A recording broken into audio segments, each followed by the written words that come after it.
wimbo wa Tetema ulikuwa wa Mwana FA, mheshimiwa. Beat ilikuwa ni ya kwake, chorus ameweka kwa ajili yake, tena Stukiz. Nikamwambia Stukiz bana, nipe bana. Mimi nipe naimbia tu juu, nikiimbia juu, mimi ndafanyaje? Utabadilisha beat. Lakini nilikuwa namdanganya. Na Mwana FA alikuwa kisha record. Mwana FA kurekodi. Stukiz alikuwa kaandaa. Alimwandalia ile chorus, ya twende Tetema. Na of course haikuwa chorus.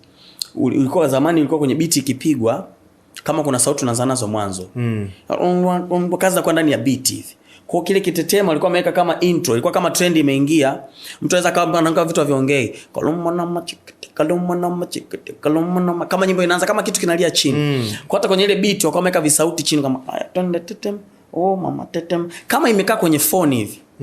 Sasa mimi nilikuwa nishajua hiyo ni kitu inaondoka. Hiyo inaondoka. Wao wameiweka chini lakini nilishajua. Kwa nikamwambia Zombi nipe bana. Zombi akanipa. Nikarekodi. Hiyo ndio ilikuwa kosa lake. Nikaenda nimerekodi, nikaweka na ile chorus sasa nikaifungua. Haya twende Tetema. Oh mama, nikaijaza. Alafu Diamond nikamfuata, nikamwambia bana, nyimbo yetu ilifungiwa. Mimi kurudi na wimbo wangu peke yangu ni uongo. Turudi na collab tena kwa sababu mimi nayo tumefungiwa muda mrefu. Diamond akasema hapana bana. Hii nyimbo nyepesi sana. Yaani kutoka ile goma lilivyohiti vile ukisikiza Tetema unaona kama inapea. Kwa Diamond akasema hapana Ray bana. Hata ukisikiza beat nyepesi kwa kama ameiachana nayo. Mimi naiaminia. Kwa nikaiplay kwenye tukaenda Iringa nafikiri. Wasafi Festival. Kwa mimi nikaiplay kwenye muziki mkubwa. Wasanii wote walichanganyikiwa mule. Ananiuliza, "Ngoma gani hiyo?" Nikamwambia, "Sima kuplay wewe hapa muda."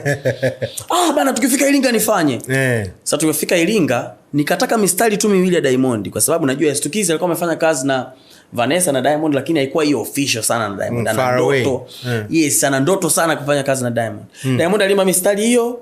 Tetema, yani kama ile nini ile. Umepigwa shot.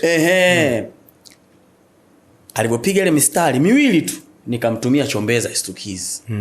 Stukiz alivyosikia kaimba Diamond kaona karudi nyuma kwanza. Zile harakati zake za kumpa mheshimiwa.